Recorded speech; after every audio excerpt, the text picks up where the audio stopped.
So I'm Guillaume Provost. I'm the creative director and founder of Compulsion. We make We Happy Few. So, yep, we got the developer of We Happy Few here, and we are live at E3 at the Xbox After Hours event. So, could you tell us, like, what are your inspirations for the game? Like, we saw some teasers, we saw some gameplay. Where did you get the inspirations for the game? We had several inspirations from the game. From the general inspiration, we always wanted to make a dystopian game when we set out to actually create it, but we didn't want to make the archetypal post-apocalyptic, type of a dystopian universe that we've seen all over and over again in the games universe. So we decided to set it a little bit earlier in time, and we looked at a bunch of filmography and areas, and England was a very interesting place, so we started looking at English filmography in the 60s.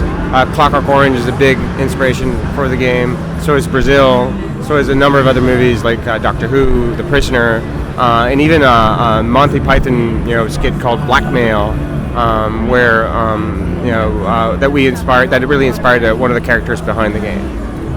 So the story looks amazing so far, but what are your plans on the open world, on the gameplay? So the world is procedurally generated, so it is a roguelike that has permadeath elements to it. So if you die in the game, you do a restart in a completely different layout, and we actually have a different series of challenges that you need to get out of the city and escape. That is going to be different every time that you play as well. So yeah, it's basically an urban survival game where you have to conform to the behaviors and rules of the society that you're in order to escape in a procedural world that changes all the time. So in terms of quests, are the players going to be like just doing main quests, or are you planning some side quests, or how are you going to evolve that? Well, you have, as the player, your main goal during early access and games review is really just to escape the city. And in doing so, you are going to encounter a number of set pieces that we distribute throughout the world that develop the world's history and lore, and help deepen your experience about the game's history and how the world became to be the way that it is at the moment that you play it. Some of them are also essential for you to actually be able to complete the goals that you're trying to do. So the way that we do that is we generate like a layout of the city, and then we put in specific tiles that will actually deepen your experience. And we have a superset of those tiles and challenges that are going to be different every time that you play. We saw in the gameplay, in the teasers, or we played just we saw some downers, like the main character is.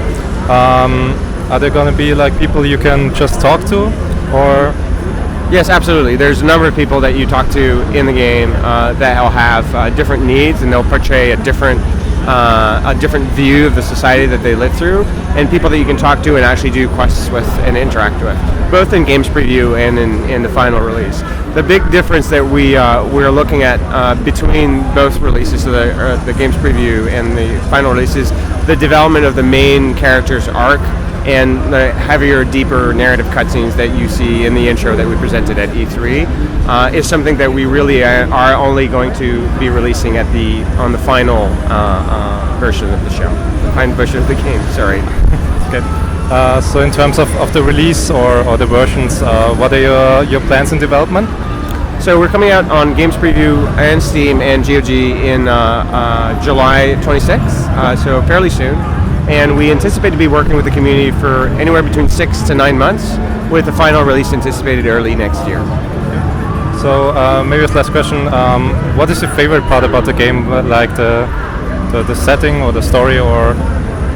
Sorry, I'm just keeping people. My favorite part of the game, I think the visuals, the setting, the context. I think story and atmosphere are really two of the elements that we get really well in our games, and that is definitely the thing that really excites me the most.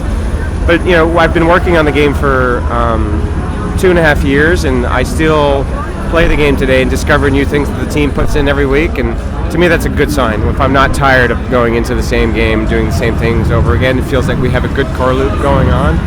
And I'm just really interested to tell people a story they haven't quite seen before in that context. So maybe you will get this often, but the Bioshock comparison, how you handling this? Like Are you flattered by it, or? Of course, it's very flattering to get compared to a game like Bioshock. It's a very, very critically acclaimed franchise that's obviously seen a lot of success. It's also made by teams with much bigger sizes and budgets that we have. So it does create that dichotomy and issue of wanting to make sure that when we come out and people expect something like Bioshock, that we deliver some of the elements that they found so engrossing in the original franchise, but not actually give the impression that we're making a big 35-hour epic story guided campaign. That's not what the game that we're trying to build is. I think there's deep lore, story elements, and elements that we're trying to portray within the game that will dial back to people who are big fans of Bioshock, but it's not the same type of game. It's really like roguelike urban survival game that has some deep, story elements that, will definitely carry some similar tones than the original Bioshock series did. Okay. Thanks for the interview, and thanks for taking your time. No problem. Really looking forward to the game. Thank you.